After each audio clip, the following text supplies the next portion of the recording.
This week on the Haunted Hollywood Hour podcast, we have guests from a haunted bar on the East Coast, and they help us pore through the evidence around the Hannah Kobayashi missing persons case. We also learn about the Zankou Chicken murders. Stay tuned. Hello and welcome to Haunted Hollywood Hour. I'm Carly Heath, and I'm here with so many people this time. Oh my God. I'm here with Tanya Dixon. Hello, everybody. I'm here with Ringa Sun. Hey! Who you might know from the Our Flag Means Fanfiction podcast, and who is also Con O'Neill's best friend. I'm just going to spread that lie. And I'm also here with Athena, who is the owner of Harold's Haunt in Pittsburgh, which is a legitimate haunted bar. Yep. And I'm also here with Mara, who is currently at Harold's Haunt. And Mara, you lived in LA, and you have a spooky LA story to share with us today. I do. A murder story. This is a murder podcast. And I have a missing person story that is happening right now as we speak in Los Angeles. It remains unsolved. So we might actually solve it on the podcast because I'm going to give you all the clues and all the details. And then you guys will give me your theories on what happened to Hannah Kobayashi. But Mara is really good at solving mysteries. Oh my gosh, Mara. I watched a lot of Scooby-Doo. Yeah. I was thinking only murders in the building, but Scooby-Doo will work. Oh, Scooby-Doo in Los Angeles. This podcast could be only murders in Los Angeles, and that would be fun. Let's actually first start talking about, since you guys are in a haunted bar, as we are doing this, and we may experience electrical craziness, what are some of the coolest things that have happened in your haunted bar? Maybe we'll hear a ghost. Do they talk to you? They have talked once, right? No. Nobody talked to me, but they Bobby touched me. Oh, someone talked to Bobby. Yeah. Do you not know that story? I don't. Okay. Tell the story of a ghost talking to Bobby. Yeah. First, who's Bobby? So we used to host a coffee shop in here in the mornings. They would be here in the mornings. They were called Lemon Tree. They are recently reopening down the street from us, which is super. But the owners, Bobby, Sam, and Jason, were here in the morning. And there was a day when Bobby and Sam were here and the power went out in the whole building. And Bobby was like standing behind the bar and heard someone say very clearly, "Oh, did your power go out?" And Bobby was like, who the fuck said that? And like thought it was me because I live upstairs, but it was a guy's voice. It was like just really confused. Like went out front to the front of the building even and like looked across the street and there was like no one around and was like, where did that voice come from? And then finally like came back in and I can't remember what it was, like something about someone saying, oh, maybe it was the ghost that said that, and the power went on immediately. We should take things back to the beginning. You are at Harold's Haunt Bar in Pittsburgh. How did you first know that Harold's Haunt was haunted? Who is Harold's Who's haunt? Harold? Yeah, who's Harold? So that is such a fun story because Harold is the name of the ghost that it lives a block away where we used to have our witch shop, and he's an asshole. And we decided that when we were opening the bar, it would be really funny if we named our bar, our little queer bar, after this asshole ghost because he would be mad about it. So that's Harold. How did you first find out about Harold? We had a number of different, because it's a witch shop, right? Yeah. So lots of witchy and medium type people come in to shop. You got the crystals, you got the oils, all that stuff. Oh yeah, all the stuff. Incense, herb bundles, all that fun stuff. And also a lot of gay stuff because we're gay. So we had a number of mediums type people come into the shop, and all of them said vaguely like there's a grumpy aura energy spirit happening in your space. And we were like, okay, word. But then I think at one point Ringa was like just hanging out in the room where it was especially haunted and got the name Harold from the ghost. Ringa, did you hear the name Harold? Or did you just like, yeah, okay, cool. But not out loud. In your head. Just in my brain. Yeah. It'd be funny if all this was just like a fever dream. You were seeing like a therapist at the time. So Yeah, I think I was. But we did actually have a medium come in on our first Beltane in the shop and really did like an in-depth communication thing with Harold where like according to that medium, he's usually stuck in a time loop in the back hallway and it only kind of gets disrupted when things change in his environment around him. So of course, this grumpy asshole, racist, sexist, homophobic jerk of a ghost, when the queer witches moved in, he got a little disturbed. Yeah. He's like, you're changing my space and you're making it gay. Yeah, basically. So he started to be more active. That is actually how Mara came to be involved with this place, was that the witch shop used to do like a live stream every Monday. And Mara was watching because I was on it and we were talking about this ghost. And Mara messaged me, was like, I found all this information. And I was like, oh, cool. Let's make a group chat. And then now look, years later, and you're like doing all the things here. Yep. Yeah. What information did you find, Mara? Yeah. So the big thing with Millvale is that it was the site of the poorhouse, which was basically where they put everyone they didn't want to look at. Yeah. This was in like the mid 1800s. Yeah. So there are articles about it that say that at the time the article was written, the oldest person living there was 93 and the youngest was 3 months, which is a lot. Yeah. Yeah. And you could be sent there for being poor, being homeless, Being disabled, being disfigured. being disabled, Disagreeing with your husband. Yeah. seeking an abortion. Was it an insane asylum or was it just like a place to live if you were? It was just a place to put all the undesirables. It was an oubliette, honestly, like place to put people to forget about them. And where the bar is located right now was actually part of the farm. The actual poor house, there's still one building remaining from it, and it's right next to the gas station. Which is like real close to where the shop was. Yes. Yeah. So it's all like within a couple blocks of where we are. Okay, Yeah. cool. And so like Harold is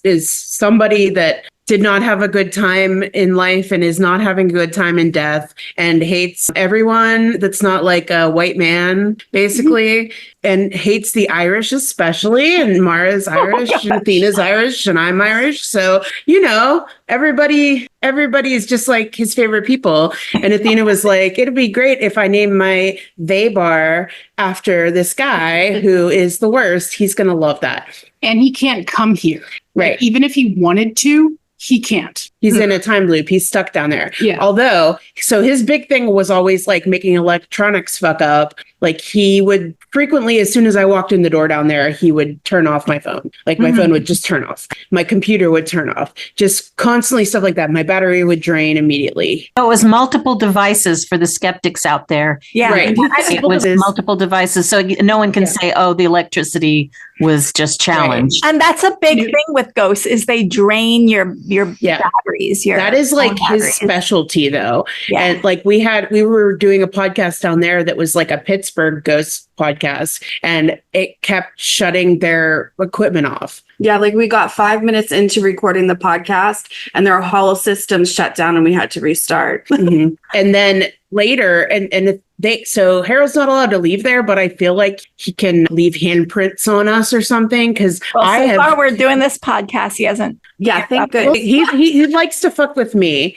because he knows I live on my phone. So just definitely down here, I've had a lot of stuff with newer, like I have a new laptop now, I have a new phone now, and still like every once in a while, if it's important to me, something will go wrong. Funeral for Harold, which was the anniversary of the bar, and something electronic kept going wrong, like repeatedly, like my software needed to update. And then when I went to update it, it said it was up to date and stuff like that. But when I was listening to the podcast we recorded at the shop about Harold, I was in Ohio. And every time I tried to play the podcast, my phone would turn on. So I was like, he's got like, he might not have left there, but he's got something. Yeah. So in Harold's haunt, where Harold doesn't actually live, how many other little ghosties are around? At least 2 or 3 that we think. We know one for sure, Paul, who was a previous owner and died in the building. And then we think there's a child. I have felt a child. I was like right behind here working on when we did renovations for a while, and I was decoupaging in the bathrooms, and I was here at like 4 a.m. every night doing that. And I was standing up on a chair doing the ceiling, and I would just listening to my murder podcasts, as one does, as we all do. And I had like pajama pants on, and I felt someone like tug at the pocket of my pajama pants like a child would do. And I looked down and nothing was there. Like, let me decoupage. And I was like, this looks fun. Yeah. So, and then another day I was in the other bathroom, and I, again, 4 a.m. listening to murder podcasts, and I had my back to the door, and I was working on the wall above the toilet with my back to the door, and I did not see anything, but felt someone walk into the room. And it was so realistic and so strong that I legitimately thought it was one of the contractors that was working there that had just come in early. I turned around to say, "You scared the hell out of me," and no one was there. Ooh. It was the wildest thing. Is and that I was Paul? like, Did you think that was Paul? could have been, because it was kind of like a playful, it felt like, haha, gotcha, but so that might have been Paul. What are their personalities? Paul has an accent and is playful. And he's got a grandpa vibe, and he's very protective of the space. Our very first interaction with him was during renovations, and he legitimately saved, it could have been all fine, but also worst case, the building could have burned down and the bar top could have been ruined, and I could have died in my sleep. So he protected us from that. And that was our first interaction with him. And that's on TikTok. And that's on TikTok. There's a video on TikTok. Yeah, we were walking by the bar. I hadn't seen the inside of it yet after they had done a little bit of renovation. And we were walking by, and it was dark in here because no one was in here. And we walked past it. And I legitimately said, "Oh, too bad the lights are off, or else you could see all the hard work we did today." And then we walked back past it to go back to my car, and there was a light on, and it was one of the motion lights. Yeah. But one of the motion lights that doesn't work well.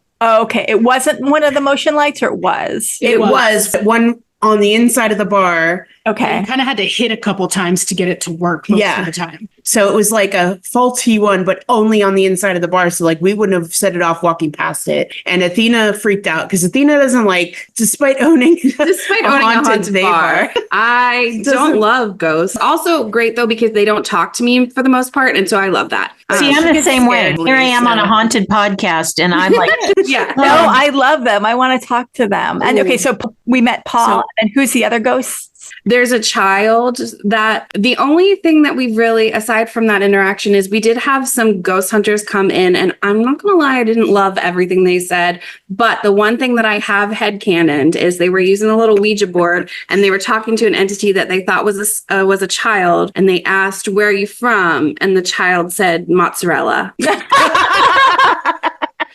So that's headcanon. That time though, they had all their equipment, and their equipment was reacting to us. Like me and Mara kept saying blob because there was a blob down at the shop that was not Harold, something different. And every time we talked about the blob, this thing would light up. Every time we said the word blob, it was really wild. And then in the attic, they had these little cat balls that they put up that are the ones that if you hit them, they light up. And there was one sitting on a box, no one near it. And while we were up there, it just started going crazy. Oh, so something in the attic. Yeah. Paul's granddaughter has come here to visit and brought us pictures and told us how things used to be when Paul owned the place and everything. And okay, so here's the creepiest part in my mind. How did you find out it was Paul, and that Paul was a real person, and that this is Paul's grandchild? We suspected it might be a former owner of the bar after they saved the bar from the fire, potentially. And then also I had something thrown at me when I suggested that we should leave a deck of tarot cards. No. When you threaten to leave a cursed item in the bar, let's be plain, that is when something was thrown at you.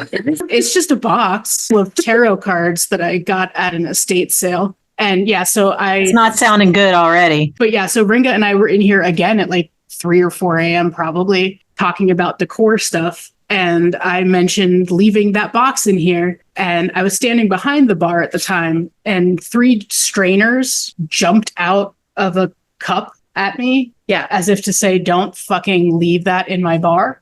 There was like a cup full of, bar strainers like you do with cocktail. It's like, Yeah.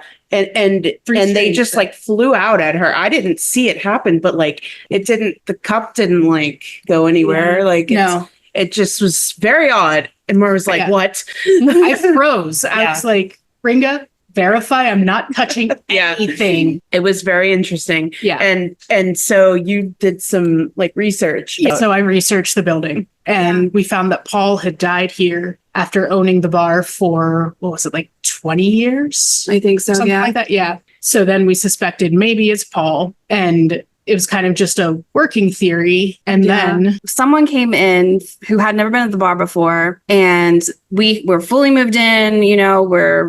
This was not that long ago, and the shop was upstairs, but also I lived upstairs. Someone came in, and they at one point went out to their car, and then when they came back in, they were like, "Man, the guy who lives upstairs really friggin' scared me just now." And I was like, "What?" They were like, yeah, the upstairs tenant, like he was just staring out the window at me, and it was just so freaky. Oh my God. And I was like, what upstairs tenant? That I'm the upstairs tenant. So I made them point And at the you weren't window. staring out the window at them or anything, were No, you? because I was down in the bar. They were Oh telling my this God. to me. And you've seen pictures of Paul, like in description. Did it match? So yeah, we actually pulled up the picture from his obituary and showed it to this person, and they were like, yeah, that's him. Oh, wow. And then when the granddaughter came here, Oh my God. and she was up in the shop with us, and Athena told that story about like we were sitting next to the window, and she's like, Yeah. oh yeah, and he was in this window, and they saw, and she goes, oh well, his casket was laid out here right in the window. So that makes sense. Makes sense. That's where he was laid out for his funeral. Oh, wow. How long ago did he die? 59, 59. I think. Yeah. Wow. Yeah. Like his granddaughter is like, what I would say late 50s, if that, probably. Yeah. So like not a young granddaughter. Yeah. Yeah. So No, but she's very cool, and she's awesome. brought in a whole bunch of like documents and stuff from when Paul owned it. And Yeah. And It's like the license from 1929, which is pretty cool. yeah. And there's a room downstairs in the basement that has a lot of activity in it. And she told us that that's the room that he used to make illegal wine in, like during Prohibition. Oh, wow. During Prohibition. Yeah. Yeah. You guys have so many fantastic, interesting stories. Do you want to help me solve this missing persons case? And then Yes, we'll please. switch to Mara's. I'll give you all the details. Okay. Okay, so first we had 2 very weird missing person cases this week and last week that have sprung up. I'm going to start with Hannah Kobayashi because she's the one that remains currently unsolved. The other one was solved, and it kind of gives some insight into the vibe that's happening right now in the universe collectively. I think both stories, there's parallels to them. So Hannah Kobayashi is a 31-year-old from Maui, Hawaii. And judging by her Instagram, she's very artistic, poetic, free-spirited. She has a floral business where she collects some flowers from the jungle and from local farmers and then puts them into creative arrangements. And her profile says that she's here to stoke your healing and creative journey. So she's that kind of vibe, right? She is a one with nature sort of person. She likes techno music and she loves traveling. She's traveled all over the place. So last Friday, November 8th, Hannah was traveling from Maui to New York to visit her aunt and her family and fulfill a bucket list of activities, which you can tell just by the itinerary, her vibe, her personality. It's got drawings on it. It's Yeah. but she has a plan. This is way more structured than anything I've ever made in my entire life. So her trip is from the 9th to the 16th. It was supposed to end today, the 16th. And on the 9th, she was supposed to arrive at JFK at 7:28 a.m. And she was supposed to meet her aunt there at the hotel. And she arrived at LAX on Friday at 11 p.m. and she had 42 minutes to make her connecting flight. But clearly she never did because she never showed up at the hotel in the morning to meet her aunt, Lori. And they were actually supposed to go to a show in New York Saturday night. And Hannah had spent thousands of dollars on the hotel reservations, the flight, the tickets to these various shows that she was going to go to. So she'd been planning this for a while. So do we know if she, like, there has to be some kind of record that she never actually was on the flight? Yeah, we do know that she was never actually on the flight. So she never arrives in New York. When Hannah's mom reached out to Hannah, Hannah simply says she's not in New York yet. And here's her text message. And this is her mom reaching out to her, I believe on Sunday or Monday. She says, Wait. Sunday, like the 10th? Yeah. I'm not exactly sure when this specific text message was sent, but so like she was supposed to get on this flight on a Friday and this text message was on Saturday or Sunday. And this was on Sunday or Monday. Okay. So this was after she was not on the flight to New York. Yeah, Okay. exactly. Gotcha. Exactly. Do we know if the flight happened? Because I know that Yes. New York was having issues. Yeah, the flight actually happened. Okay. On Sunday, November 10th, Hannah's mom hears from a friend of Hannah that Hannah had texted her saying that she was scared. And Hannah's sister, Sydney, is quoted in a Sun article as saying Hannah texted her friend that she was scared and that she couldn't come back home or something. It was just really weird text. It was weird to me because it didn't sound like her. Like there's just something off about it. So I wasn't too sure. And I don't know if it was her or someone else with her phone texting. The specific text messages that Hannah texted were these words: I got tricked pretty much into giving away all my funds for someone I thought I loved. And these text messages also indicate that Hannah randomly wants to go to the Redwoods. Here's the exact screenshots. She's saying, I might go to a homeless shelter. Her friend is saying, you should go back to Maui. And she's saying, I literally can't love. And her friend's like, you shouldn't be spending money to continue traveling. You have a home. You need to get back there.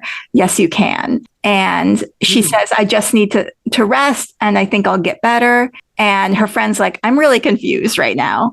And she's like, it's complicated. And her friend's like, did you get catfished? And Hannah's like, Matrix underworld shit, girl. This is way beyond me. And her friend's like, did you get catfished by some dude you were talking to on the internet? And then she says, no, we met. Those two can both happen at the same time. Yeah. And her friend says, they can't wipe your identity. Is that what they told you? And she's like, I'm just really scared, love, and the redwoods, if calling me, I'm sure she means is or are calling me. And I know I meant to be there. I'm being guided there like you have before. I risk my freedom if this goes wrong for me, hun. I risk my freedom if this goes wrong for me, hun. And her friend says, let me see who I can reach out to in the LA area. You have no money? And she says, I have a little left. I want to just get on a bus or whatever straight to the Redwoods. Gonna look for work, but I haven't slept well for days. Now, keep in mind, she has a reservation at an expensive hotel in New York, but I haven't slept for days. Please keep this to yourself for now and be discreet. I'm at LAX. And on Monday, she actually was at LAX. Her phone pinged there. And that's when she shares this long text with Aunt Lori. And this is what it says. Hi, loves. I just finished a very intense spiritual awakening. I'm charging my phone and heading back to the airport to get to NYC. I might need some help getting there. It's a long story. I'll keep you posted. I think I still have my hotel room. Must see Tycho, which I think Tycho is a band that she was going to see. And you. I'm going to see what I can do. Love you. Sorry for a craziness. Was definitely intercepted. Hotel room is still active. Feel free to come meet me, but I understand if you can't. I'll keep you posted. Hopefully I can get away there with my reservation issue. Hotel is still active. Feel free to come meet me. Like, did she get a hotel in Los Angeles? And that it was still... Do you think that's talking about the hotel in New York? Yeah, that's how I took it. Or the hotel. Me too. Yeah. Feel free to come meet me. But she is there in New York, Aunt Lori. Oh no, this She is said she's going to head no, to New York. this is Hannah's text message. Right. But she's texting her aunt. Yeah, she's texting her aunt. She's not in New York yet. Or Hannah's not in New York. And Hannah's still in LA because her phone is pinging in at LAX. So she's at LAX on Monday, but her flight was on Friday. Yeah. Her flight to New York was on Friday night at 11 p.m. Do we know if she was ever at LAX on Friday? She flew into LAX. Oh, wait, she flew into LAX. So she's been at LAX this whole time? I'm going to give you more details. So that while Hannah's phone is pinging at LAX on Monday, November 11th, she does post a picture to her Instagram account. And then Hannah's friends and family hear nothing from her. But on Thursday, November 14th, Hannah is spotted in a YouTube video of an event that took place on Saturday, November 9th at between 11 a.m. and 3 p.m. on Saturday. So keep in mind, she was supposed to be in New York at like 7 a.m. on Saturday, November 9th. But she's spotted at an event at the Grove in LA, which is an hour away from the LAX airport, between 11 a.m. and 3 p.m. Okay, so she wasn't at LAX the whole time. She left. So she clearly, after she got off her plane, she clearly left LAX and went to the Grove for some reason. But whose YouTube video did they? It's just a random YouTube video of the event that is so wild to have her in that. Yeah. Well, internet sleuths. Looking for detectives. Her. Yeah. Because that's like very quick. So she's seen walking, but it did take them, that was posted on Saturday. It took till the following Thursday for people to see her in that video. Still, did they know she was missing until Monday or Tuesday? Yeah, I think Monday is when it started coming out in the news. Yeah. She was missing. And so she's walking through the crowd wearing sunglasses and headphones, the same clothes that she was seen in the LAX surveillance footage that they pulled up. And looking at her text messages to her friend, some things in the way that she texts seems weird. Hannah uses the word hun in the text messages over and over again. And Hannah's sister says that Hannah never says hun. She usually uses the words love or babe, which she did use in some of her text messages, but there was a lot of hun. And that could mean her sister's just not used to hearing her say that. Or it could mean someone else was pretending to be her. Yeah. I'm not sure. So, her phone pinged at LAX on Monday, but she wasn't seen there on Monday, right? Not that we know of. So she could have left LAX and never gone back to LAX, but somebody took her phone there. Yeah. And was pretending to be her on her phone. Interesting. It's also odd because Hannah says in these texts that she's been stripped of her identity, but then when she's asked where her ID and her passport are, Hannah says she has them. And the TikToker asks Hannah's sister if she'd ever done anything manic or impulsive before, and her sister said no, never. And Hannah's aunt Lori is leading the effort to find her, but the LAPD doesn't consider Hannah to be an at-risk person. Which is ridiculous. Yeah. Yeah. The latest news is that her father, Ryan Kobayashi, has filed a report with the FBI and has flown to LA to find her. And also news has come out that Hannah's ex-boyfriend was also on that flight from Maui to LAX. We just found this out today because they had booked this flight before they broke up. And according to the family, they did not sit together or have contact during the flight. But this guy is cooperating with the family and investigators. But I wonder if he was the one who told them they did not sit together or have contact. Yeah. Right. Remember, Scott Peterson was also cooperative with investigators. So that isn't always a tell. Exactly. And sometimes the ones who are very cooperative are the ones who did the thing. But that she was spotted on Saturday at this random event. Right. So if he made the flight to New York. Yeah, he made the flight to New York. He clearly didn't, not to say he didn't have anything to do with it, but he didn't physically kidnap her or anything if he was in New York on Saturday and she was seen on Saturday in LA. So That's true because the phone pinged from LAX and he but also she in New York on Saturday, and by Saturday he was No, she was seen in LA. She was seen in LA on Saturday, and he was in New York by 'cause he had Saturday. made the flight. So they definitely, when she was last seen, he was like half a country away from her. So do we know when he came back from New York, or is he still there? Because like today would have been the end of their trip, right? So yeah, I believe he's still there. Probably he's on a flight back to Maui by now. Okay, yeah, so he didn't do it himself, but that's not to say that he wasn't involved. He could have harassed her extensively on the plane to such an extent that it caused her to have Could have an episode, and especially just because she said it was someone that like she trusted or yeah. They met someone she thought she loved. Someone she thought she. It sounds like they probably booked these tickets initially together to go to either a planned vacation or to see a show, because she talked about wanting to see a band. Yeah, there's lots of see her at a musical event and by LAX instead. Sounds like maybe she decided she wanted to go see this other band instead of. Yeah, it wasn't necessarily, I don't think, a musical event. It was the thing that you spotted at the Grove. It was a LeBron James, Nike. What? Thing. Yeah. Never mind. Throw that in the trash. The Grove Thought I is had. not near LAX. Yeah, the Grove, and the Grove is like tried to go there. an hour away. So how would she get? She would have to like hitchhike or something. That's not Or Uber. Yeah, but that's like an expensive ass Uber, right? An hour away. Okay, imagine she's sitting on the flight though, next to someone who's going to an event, and they're like, "I'm gonna go and take you to this show." They bond the whole flight, and then well, that doesn't make someone you think you love. No, but unless she was being more friendly with this person she was sitting next to because her ex was further back on the plane and she was trying to.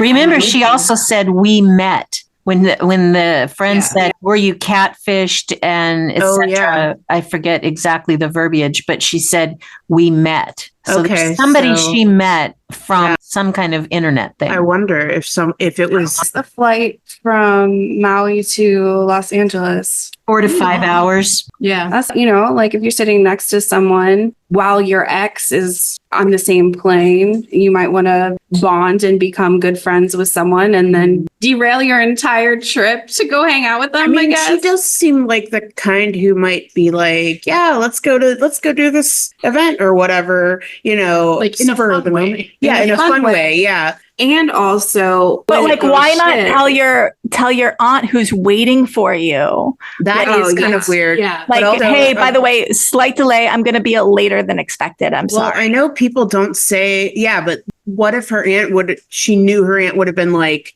okay, but why? What are you doing? And she didn't want to tell her, oh, I met this guy and we're going somewhere, like, because that's sketchy as hell. Because people do that all the time on these true crime shows where it's like, I met someone and it's fine. I'm just not going to tell anyone because they, try to talk me out of it. But do they have cameras on planes? Like just watching people sitting in their seats? I don't know. I've never seen much footage. Usually when you see think footage, they would, it's somebody's cell phone. On school buses. They do have them on school buses. You would think they'd have to have them on planes. Yeah, I don't think they do. I want to know who was she sitting next to, right. I want to know who she met time with. Well, on the internet. Right. That when a cousin or the friend asked about being catfished. So even if you can find out who was like sitting in the seat next to hers, but that doesn't mean that people didn't switch seats once they were on the plane, because that happens. But there should be a record of who she was sitting next to. Yeah. So that's who I would check in if I were a detective. That's who I would ask, because like that was the amount of time before she made this drastic change to her plans. Right. Also, like, are they checking their redwoods? Because it sounds like that's where she wanted to go. I know. And what's really interesting is a lot of the news stories aren't showing that part of the text messages which are about her wanting to go to the redwoods. Where do you think that they're worried? So I found some of them on some TikToks and some of them on some news clips from YouTube. Do you think they're worried that people will like armchair detectives will like flood the redwoods looking for her? Redwood, there's a lot of redwoods. I think we should flood. I think we should look for her. Yeah. But it's going to take that's a while. really like that part is the part that like weirds me out the most. I mean, the redwoods are pretty much saying, everything like above San Francisco. Way I'm from up there, and it's not even close to San Francisco. You got a good few 4 hours. Yeah. Just saying like these woods are calling me. That's like some wild shit. So that is reminding me of like at least that's what my first. At least Salam's disappearance is like kind of brought. Well, here's the thing. Have any of you ever known someone who is manic? Yes. I have too. Yeah. Yes. And so the idea of getting a text message from someone saying, I suddenly need to go to blah, blah, blah, and seeing them say a bunch of crazy shit on their Instagram and Twitter. I've seen that happen before. And I'm like, okay, that person is having a manic episode. Yes. They're driving across the country and that's just what they're doing. And this is going to go on until whenever the manic episode ends. Right. And so I'm like, that's really familiar. And, sometimes you have your first manic episode when you're in your early 30s. Yeah. Or maybe there's been little signs before, but something triggers it, like the election plus a breakup with an ex plus meeting a random person on a plane. And so those 3 things just become like the big trigger that triggers their mania, and it'll last for the next 6 months or whatever. Right. So we don't know because like she could just pop up or not ever again. But she could have been drugged too, because it was cuckoo bananas talk. Yeah. I also though would just say, like, as someone who's like into the earth and nature and like the vibe kind of person, if I were bamboozled into ruining all my plans, I would refer to it as a spiritual awakening. Like, what was the word she said? It was like realignment or something. But you would also tell people where you were going. I think at least someone. I would. You would tell at least someone, one person. Yeah. Because very intense spiritual awakening. You know what? No, I take that back. That sounds like drugs. It does. I mean, it could be both. Yeah. Someone on the plane gave her drugs, said, let's go to this thing. She misses her connecting flight. She's tripping balls all the way to the Grove. She's tripping balls all Saturday night, all Sunday. And if you're tripping, maybe you don't realize how fast the time is going and therefore have no idea how concerned people would be about you. Exactly. Yeah. And then you wake up and it's Monday. It's like, am I in New York? Am I in Los Angeles? I'm going to text people to let them know what happens. And then I'm going to be really embarrassed probably and go into super depression mode and maybe turn off my phone for a while. Yeah. Suspicious where she says sorry for a craziness, but underneath was definitely intercepted. That's something. Yeah, that sounds like someone like picked her up on the plane. So I'm thinking like, what if this person she meets on the plane like tells her like we're gonna go do something and it's something that appeals to her specifically. Like I'm sure they didn't say we're going to this sporting event, just to get her to the Grove. I mean, judging from her Instagram, I wouldn't be surprised to find her at the Grove. Yeah. But like, what if they told her it was some other event they were going to do and then she ends up there and who knows what happens. And then this person goes back to LAX with her phone and starts texting people like everything's normal and I'm having a spiritual awakening and I'm just going to go figure it out and I'm going in to the redwoods. Yeah. Like what if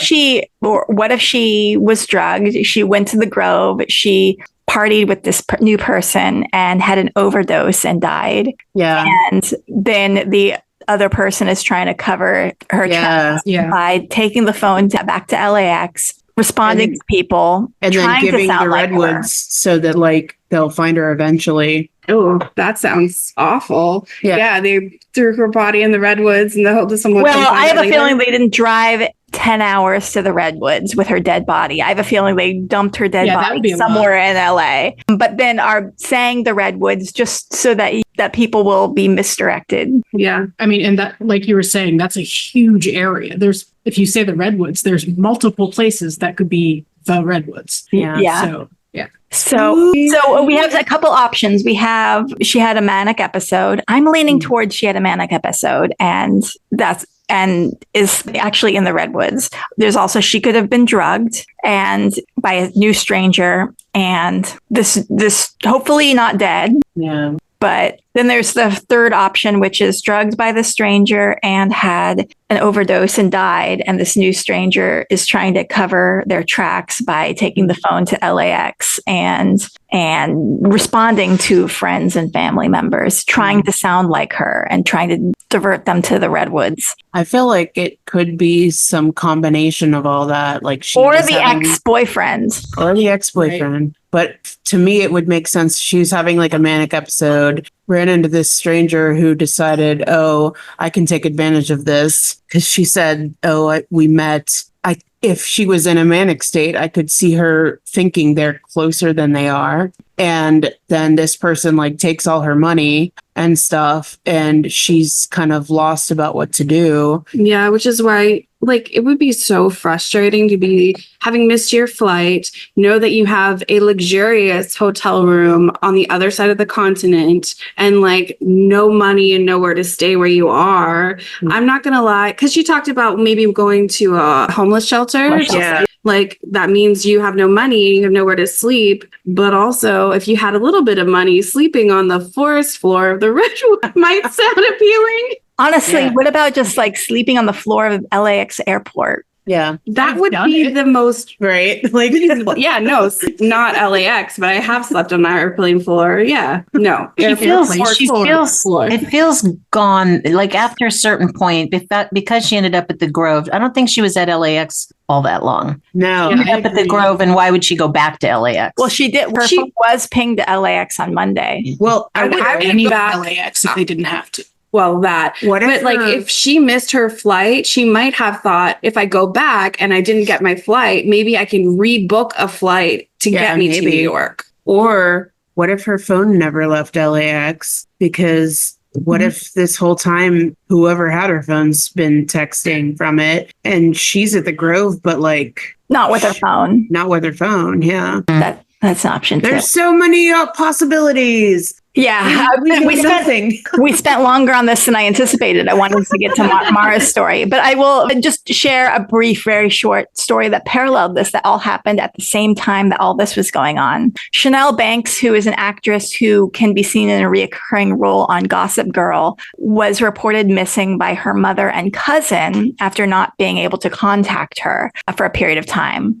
This was a whole big old news story, but then the police were successfully able to locate her in Texas. They had body cam footage showing her. They had a conversation with her. But then the mother and the cousin said, that doesn't look like Chanel. Doesn't sound like Chanel. They even had a press conference, a whole-on press conference saying the police body cam footage was not Chanel. Something is going on. She's still missing. We think her husband did something. Mm-hmm. And finally, Chanel recorded an interview with Extra explaining that she was trying to get away from her family. And you can watch that on people.com. You could also watch it on Chanel Banks's Instagram. She's like, and she says in the interview, the day I left, was exactly 7 days ago today. I haven't been gone for 3 weeks. I haven't been missing for 3 weeks. I'm an adult woman. I don't have to call my mother every day. And lately, in the past couple months, I noticed the leash was getting longer. So I took advantage of that and I kind of made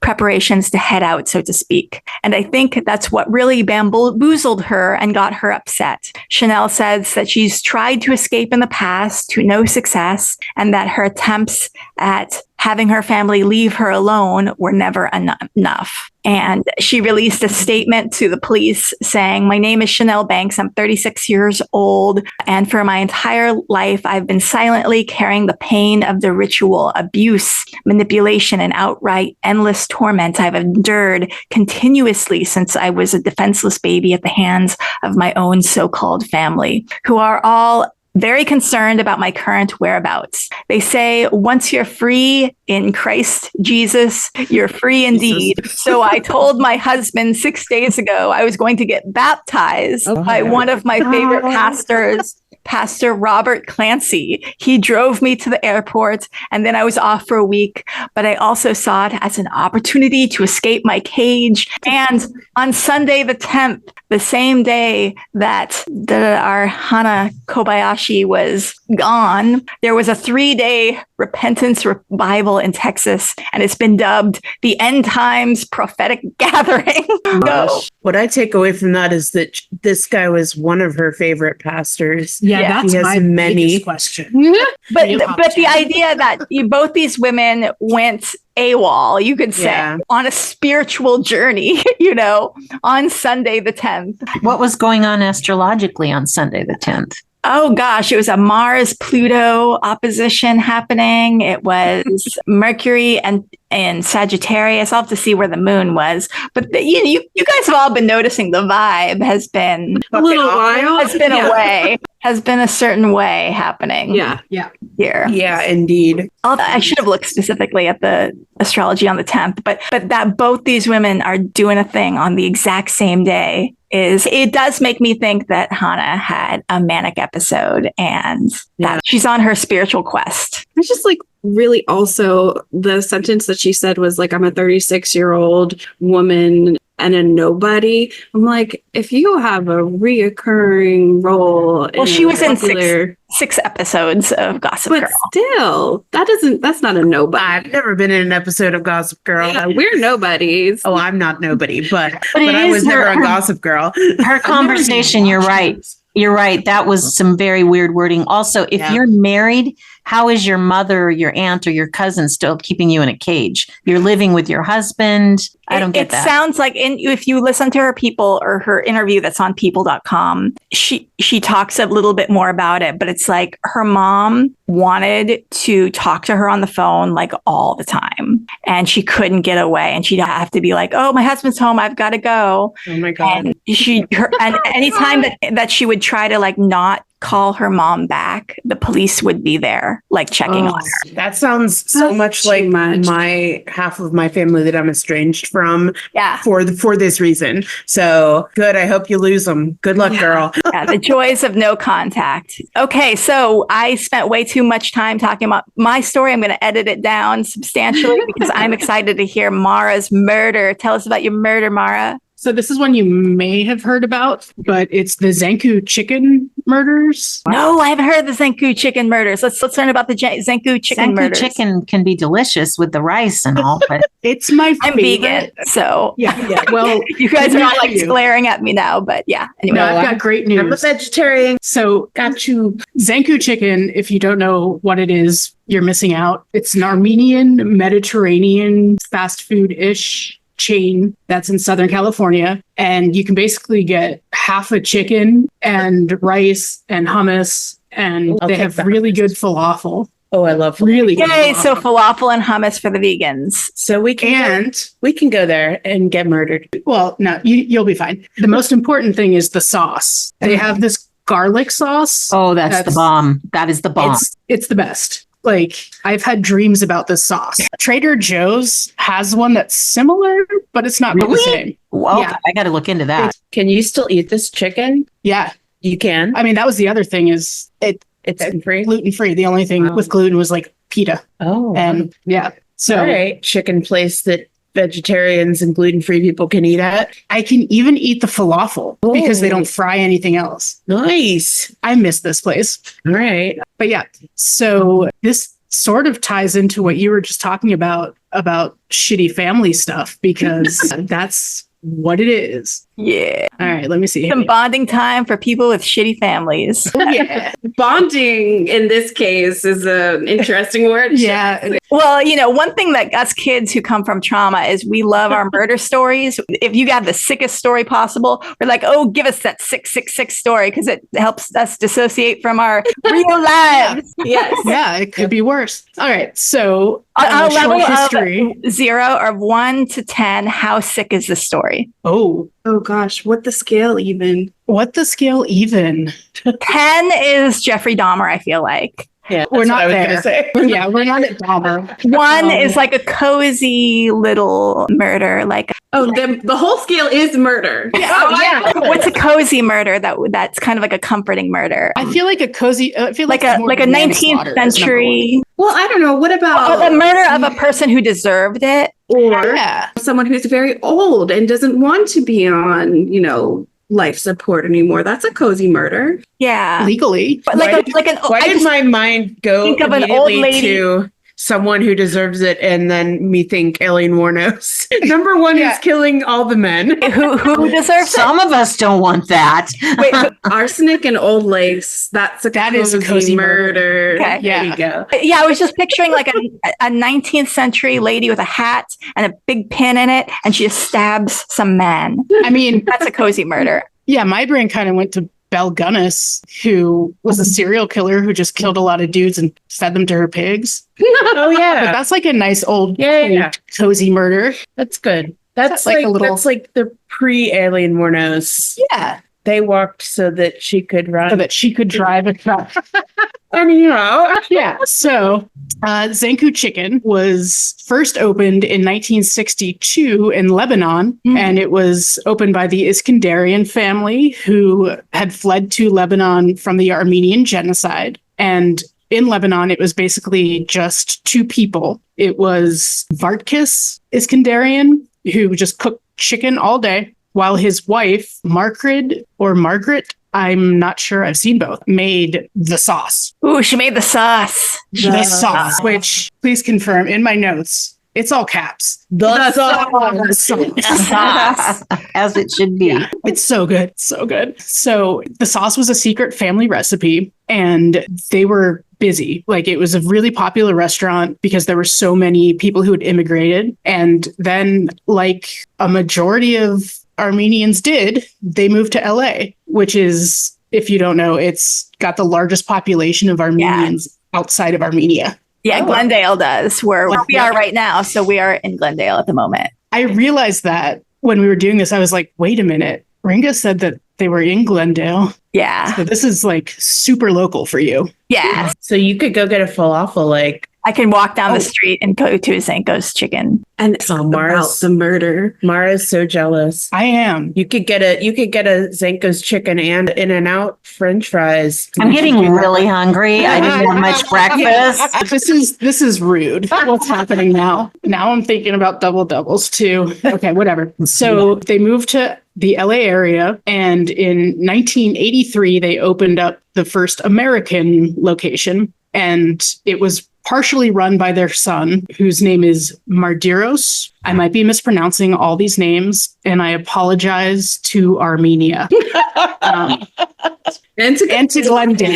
Yeah. Yeah. So their oldest son was like, hey, this is a great market. Let's do it. So he sort of spearheaded opening it in the LA area. And then in 1991, he was like, hey, we're doing so good. Let's do a chain. And his parents were basically just like, no, we just want our one shop. So they split the company in two. And Mardiros became the head of the franchise wing of the company, while the parents still operated the original store, which I think is in Glendale. Yeah. And might still be there. Probably. It's probably the one down the street that I. Probably it. Yeah. Yeah. So yeah, the original location is in Little Armenia. Okay. That's over the hill. Yeah. Yeah. Close as that. Yeah. Which, for those that don't know, the hill out there, it's the separation between the valley And and Los Angeles. Los Angeles. Yeah. So Is on that the other the- side of Griffith Park, which Is that Beverly Hill? No, No. it's Griffith No. Park. So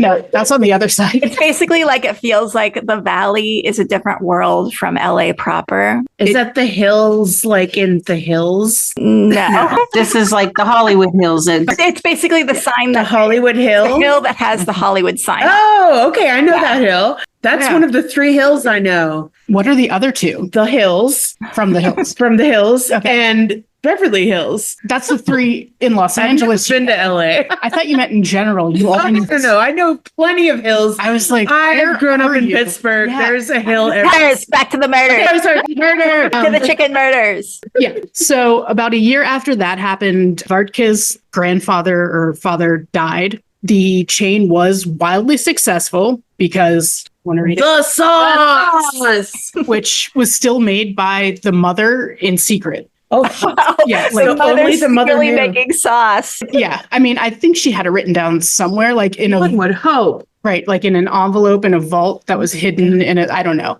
but I know that up until the end of this story, spoiler, she worked making the sauce every day. Whoa. Uh, A good gig. right. Just making sauce all day. So we're going to fast forward about 20 years to, 10 years. I can do math. January 2003. At that point in time, Mardiros, the son, was 56 years old, a father of 4, living in Glendale, and he was bedridden with late stage brain and colon cancer. Damn. Yeah, it's not great. No. He was so sick that he hadn't left the house or driven on his own in months. And for some reason, on this day, which was January 14th, beautiful day, he decided to get up and, according to his wife, put on a lovely white suit and leave the house to supposedly meet a friend at Zankou Chicken, which she thought was weird. But he was like, I feel fine today. I'm going to go. Dressed up like the Colonel. Yeah, there's some question about that because later he was seen wearing like a brown suit or something, but his wife remembers it was a white suit. Oh. So maybe he changed. He changed in mid-route. Yeah, he was stuck in It's traffic. one of those things when you like overdress and then you're heading there and you're like, Yes. I think I made a mistake. I think I overdressed for this. And you take off Yeah. your red sequin dress really quick and you're like, I'm just going to put on this t-shirt that I had in the back. Yeah, and like some old He put on shoes that were his just like, auxiliary brown suit Yes. that he keeps in the trunk, as we all do. as we all do. Yeah. So, but then instead of driving to the restaurant, like he said he was going to, he drove to his sister's house. And his sister, her name, I am going to butcher, is Zovig. So she lived there with her 2 sons and their mother, the Sauce lady. the sauce master. Sauce lady. Sauce master. I love that title. Yeah. Sauce mistress. What was It's so what was good. her first name again? Sauce mistress Margaret. Yeah. Or Margaret. Yeah. Still hungry over here. I mean, it's not helping. I ordered food when I was looking at this earlier because I was like, I need to eat something or this is going to go bad. So at the time, he was estranged from his mother and his sisters because he had announced earlier that he was going to leave the entire company to his 4 sons who were not really cut out to be in charge of much of anything from the sound of it. I mean, it sounds like he was like bitter still because they didn't want to have anything to do with the franchise. It's very possible. Except And- that she was making sauce. Yeah, she was making Well, sauce. because even Is this like Succession with garlic sauce? I think it is. She's like, even Yeah. if you're gonna go do what I don't want you to do, you're not gonna put my company name in any less quality. It's gonna have the sauce. So that's sort of what she said when he announced it, that he was going to be leaving it to his sons. She said something along the lines of, your sons have your name, but not your drive or something like Okay. that.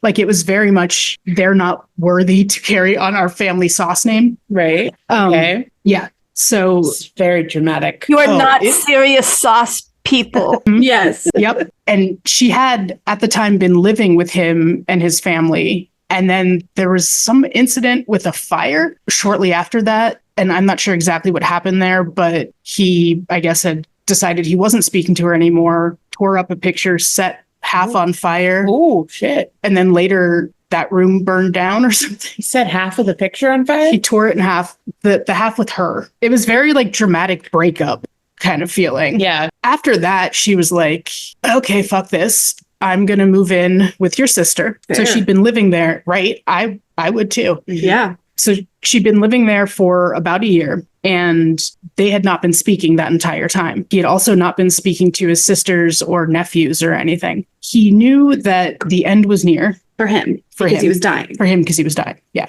Like very much dying. Yeah. Like everyone was shocked. He walked down the stairs. Yeah. So he had secretly made plans to meet up with his sister to discuss the business. And that's who he was going to meet. No one knows why he told we kind of know why he told his wife something else, but Yeah. She would know. What do you mean you're Yeah. talking to her? right. So he headed to his sister's house and his mother was not home from work yet because she had gotten up early to make the sauce. Yeah. So he and his sister hung out in the dining room for a little bit and apparently were just chatting and everything was normal, probably a little tense, but normal. And then his mom comes home from work, puts some food in the kitchen, grabs a lemonade, and the three of them are sitting at the dining room table, just talking. And about 5 minutes into the conversation, he pulls out a gun and shoots his sister like point blank in the head. Dear God. Oh my God. Then his mom is like, what the fuck? And runs. Yeah. He chases her down and shoots her 8 times. What the? Oh my God.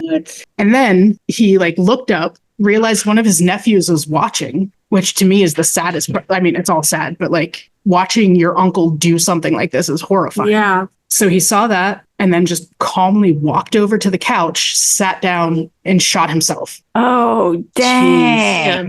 At least he didn't shoot the nephew. I thought that's what was going to happen. No. Yeah. Thankfully he did. Does it still have the same sauce? What year did this murder happen again? 2003. Okay, 2003. So Yeah. So there's been good sauce for a while. So they figured it out. So she must have had it written down somewhere and they found it or something. Or she had shared but it. there with clearly must have been some past grievances. Yeah. That are more than sauce. This is a more than sauce murder. Well, the sauce is the only part that was like not drama. The sauce was good. The sauce is pure goodness. And everybody liked the sauce. And that's the only thing they all agreed on. And that might be part of the problem. Do we know what other grievances the family could have been going through other than business? It sounds like it was mostly business. There's a really good article about it in Los Angeles Magazine that goes into so much more detail. Oh, cool. I'm trying to find it's a very long article. Okay. By Mark Arax. I'll link that in the show notes. So there was still a lot of fighting over the business and it went on for years through the courts and everything. But there's been some speculation that he did it to try to make it all easier, which is not what happened. No. But that he was like, well, if we remove the parts of this that are fighting with each other from the equation, everyone else will be cool. But it's hard to sure. when, your So it family's seems like an interesting choice to wear a white suit to go shoot a bunch of people and yourself. Yeah, which That's is like a very deliberate choice. Well, yeah, but if he took the gun with him, this was a planned thing. Oh, absolutely. When was he seen in a brown suit and who? By who? when at the scene of the crime. Oh. When they picked up the bodies, he was wearing a brown So suit. he changed out of the white suit because he didn't want it to get blood on it because he wanted to be buried in it. Maybe, but I mean, That's I know my headcanon. it had been mentioned too that like this white suit was beautiful. It was like silk. It was very fancy. And his wife noted it because it hadn't fit him for years, but because he was so sick and had lost so much weight, it fit again. So I mean, just dressing up, like you wouldn't go to sit at your sister's table and talk about business like in your fanciest suit. Like he clearly, that was part of the plan. yeah, it was very much planned. Yeah. And he had apparently sent his one son to get him a slushie or something and then left. So Wow. Yeah, So Conniving. maybe he thought the son would stop him. yeah, I think that's the case. Go get me a slushie. Yeah. What flavor? Got to be blue raspberry. Or a combo of cherry and blue raspberry. It's pretty good. Maybe he asked for it layered, so it would take more time yeah. for someone to get it. It's hard to layer a slush puppy because you put the ice in first. And Everyone then should in the comments post what slushy would you get on the day you're gonna murder your family. Yeah. because you squirt the What would be- flavor in it. what we can have a meme that's like pair the slushy flavor with the murder. And like, Yes. we have like the Manson murders. That's strawberry. We have the Oh, Jeffrey I Dahmer. thought that's strawberry you know, and Coke.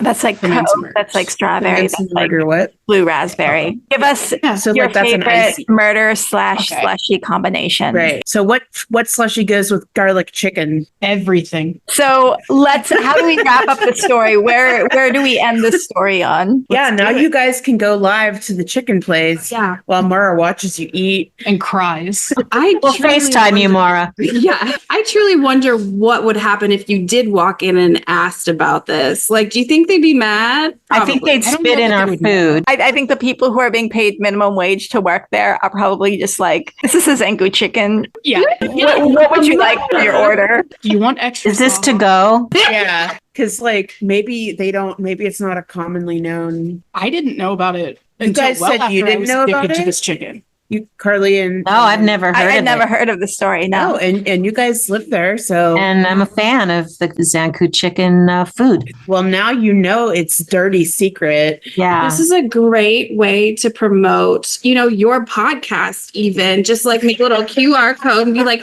oh, I talked about this restaurant on my murder podcast and just leave them all over the restaurant. I think that'll be good. Oh, That'll be good. Do you have a lawyer? Because Yeah. if you do that.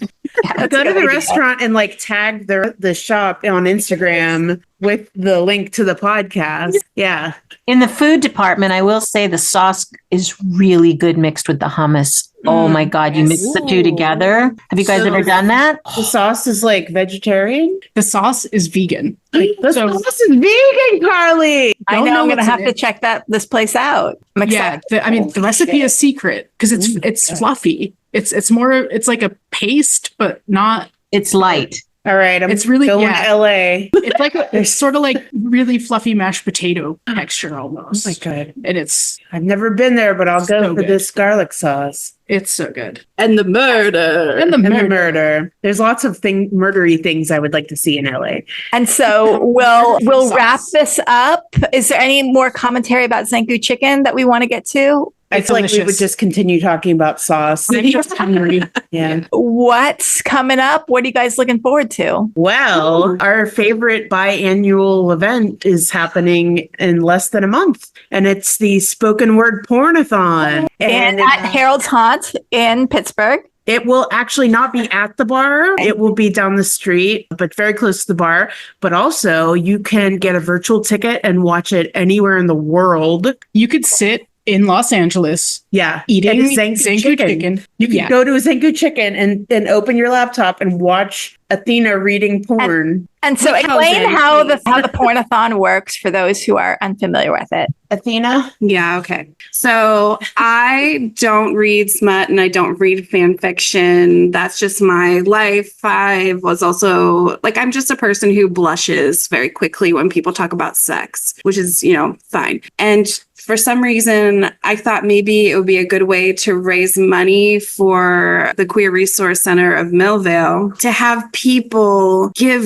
us story ideas of smut, and then Ringa writes the stories of the smut. And then, not having seen or heard what the things are about, I get handed a piece of paper and I read it out loud in front of a live audience. Wow, you are a amazing. brave girl. There's some alcohol involved. I would guess. Yeah. But it is incredibly popular. To my dismay, we have sold out every single time. And people have said things like, I laugh so hard my ribs hurt, or I've never laughed that hard in my whole life. And that's insane. And thank you, I guess. There's a live audience there. Yeah. Yes. And are you up on a stage by yourself? No, No, these two We're sit there with making me. fun while she does it. Yeah. We're there to heckle. We're Yeah. like MST3King her while she goes. Clever. Yeah. And A then new the money, addition is the that tickets- our bartender, Luke, will also pop images up on a screen to correlate with the smut. And then I have to describe them for the people tuning in from home. And that's just a lot. Yeah. I think you're turning red in real time right now. Yes. I am. Talking about it. Right. Harold's and Ma's are both part of the Queer Resource Center of Millvale. And we host different events like Coven for the queer community, a Sober Sunday, found family events around the holiday where people don't have a place to go can come and be together. And all of the money for the tickets go towards that cause. They do a lot of really, really awesome events. Like, was saying, they do there's a day once a month where there's like a trans femme clothing swap and it's Yeah. free. And, they just have all kinds of fun things going on for the community. And it's really important. And they're doing such good job being a wonderful resource for not just Millville, but all of Pittsburgh. And I am very proud of Athena and Co. for all the work they do. So it is my great pleasure to provide complete filth to contribute to this cause. And especially now we need lots of queer filth more than ever and more queer resources more than ever. So And this one that's happening next month, because it is in December, is holiday themed. And Yule, Christmas time is Athena's favorite time of year. So we're going to ruin it for her by making, there's a Christmas tree in Athena's bathroom. Yeah. And it's been there for weeks. It's like November 1st. Yeah. So we're going to ruin it. So where can people find out how to watch, how to participate in the pornathon? So we have a few websites that I have listed on, including queerwitches.com, heraldshaunt.oo, and that's OOO because we're silly little guys. Spooky. Yeah. And we also have the Pornathon website, which is porn-a-thon.org. Yay, pornathon.org. Yeah. Also, you want to follow Queer Witches on Instagram and Harold's Haunt on Instagram, and you'll get information constantly about all the things that are happening. And if you like Our Flag Means Death, you'll see when I'm doing calypso parties, and there'll be lots of porn and pirates and all kinds of weird shit going on here. Yeah. We do also have a virtual space as well. We have a Discord server that's just very lovely, full of queer community, magical people. So we're just uplifting the community as much as we can. Yep. Good. And we're doing spur of the moment weddings for Quickies. Quickies. We're doing quickies. That's the news article that got posted. In light of the election results, we decided to become ordained in the Church of the Flying Spaghetti Monster. Oh, I love it. I was holding up a card, a Yeah. beautiful card that says Church of the Flying Spaghetti Monster. And it's the Flying Spaghetti Monster with a little star and Elizabeth Bridget. McManus. Yeah. So we're all ordained So all now. three of us got ordained, like officially That's ordained, really- the Flying Spaghetti Yeah. Monster. And we're going to be hosting weddings at Harold's. Anyone who wants to do an emergency elopement or wedding of some sort the first 2 weeks of January. Before what awful thing is coming in January. Yeah. So yeah, if you are, especially for the queer folk who want to get married before who knows what happens, we're doing it. Can people do it live online? Maybe a I think we Zoom can wedding? only do in-person weddings Okay. for Yeah. PA residents. Okay. But yeah, we will also link people to as many resources as Yeah. possible. I just also want it to be known that Mara has pulled up a picture from the Zankou website of the garlic sauce and is just rubbing her screen with her fingers. Petting it. It's beautiful. Maybe you should submit an idea for the pornathon about the garlic sauce. No. Well, thank you guys so much for all you do for the queer community and for everyone at home.